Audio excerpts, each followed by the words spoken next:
வறுமையில் இருக்கிறவர்களை அல்லாஹ் தூக்கி வர்றான். அவன் ஜப்பார், வறுமைங்கிற நிலைமையை சீராக்குறான். நோயில் இருப்பவர்களுடைய நோயை குணப்படுத்துறான், அவன் ஜப்பார். இதான் அர்த்தம் ஜப்பாருக்கு, இருக்கிற கஷ்டத்தை எல்லாம் சீராக்குறவன் அர்த்தம். இந்த குணம் உங்கள்கிட்ட வரணும், இது நம்மிடத்துல வரணும்.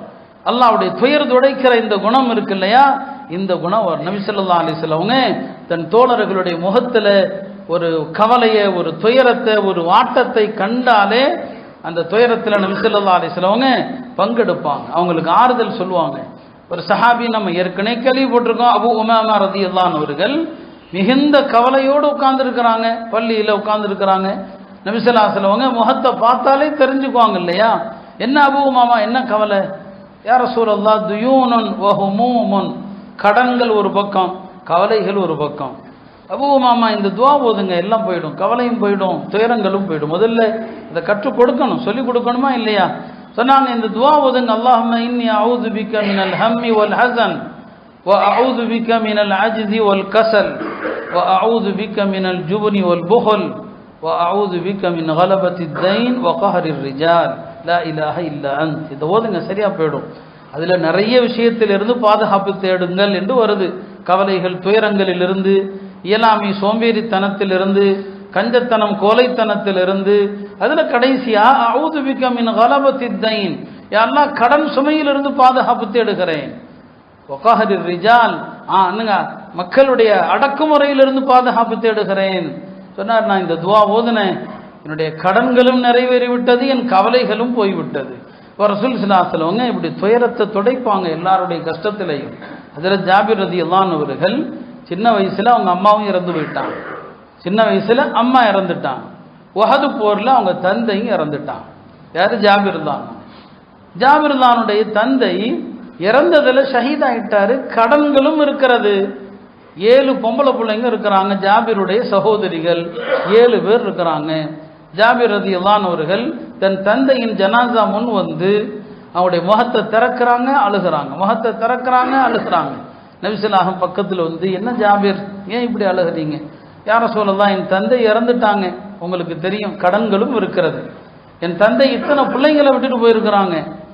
அதில் நபி ஸல்லல்லாஹு அலைஹி வஸல்லம் அருமையான விஷயத்தை சொன்னாங்க. இதான் உண்மையான ஆறுதல் என்பது இதுதான். சொன்னாங்க, ஜாபிரே, நான் உனக்கு சுப செய்தி சொல்லட்டுமா? அல்லாஹ் மனிதர்களில் யார்கிட்டையும் நேரடியாக பேசினதே இல்லை. ஆனால் இறந்து விட்ட உன் தந்தையை அல்லாஹ் உயிர்ப்பித்து உன் தந்தையோடு அல்லாஹ் நேரில் பேசினான். ஹதீஸ் புகாரில் இருக்குது. இறந்து விட்ட உன் தந்தையை உயிர்ப்பித்து அல்லாஹ் அவர்கிட்ட நேரில் அல்லாஹ் பேசினான். அல்லாஹ் கேட்டான், என்னுடைய அடிமையவே, தமன்னய அப்தி, உனக்கு என்ன ஆசை சொல்லுன்னு சொல்லி. உன் தந்தை சொன்னார், இந்த உலகத்துக்கு நான் மறுபடியும் போகணும், நான் மறுபடியும் கொல்லப்படணும், இந்த விருப்பத்தை தவிர மற்ற எல்லாத்தையும் கேளுன்னு அல்லாஹ் சொன்னான். இதை தவிர வேற என்ன நானும் கேளு, ஏன்னா உலகத்துக்கு நான் யாரையும் அனுப்புவதில்லை, அது என்னுடைய இறுதியான தீர்மானம். இறந்த பிறகு யாரும் உலகத்துக்கு அனுப்பப்பட மாட்டாங்க, வேற என்ன வேணாலும் கேளு என்று அல்லாஹ் உன்னுடைய தந்தையிடம் நேரடியாக பேசினான். இது உமக்கு ஆறுதலாக இல்லையா? அவர் விஷயத்துல தான் இந்த ஆயத்தை இறங்குச்சு. வலா தஹ்ஸபன்னல்லதீன குதிலு ஃபீ ஸபீலில்லாஹி அம்வாதா, அல்லாஹ்வுடைய பாதையில் கொல்லப்பட்டவர்களை இறந்தோர் என்று நினைக்காதீர்கள், பல் அஹ்யாஉன் இன்த ரப்பி, அவங்க அல்லாஹ்ட்ட உயிரோடு இருக்கிறாங்க அப்படின்னு சொன்னாங்க. அதை விட இமாம் புகாரி ரஹிமஹுல்லாஹ் அவங்களுடைய தாரீக் என்ற நூலில் இன்னொரு அழகான விஷயத்தை சொல்றாங்க. அது ஒரு சஹாபியின் தந்தை இறந்த நேரத்தில் என்று பொதுவாக வருது. அதுவும் சில உலமாக்கள் ஜாபிர் என்று தான் சொல்றாங்க.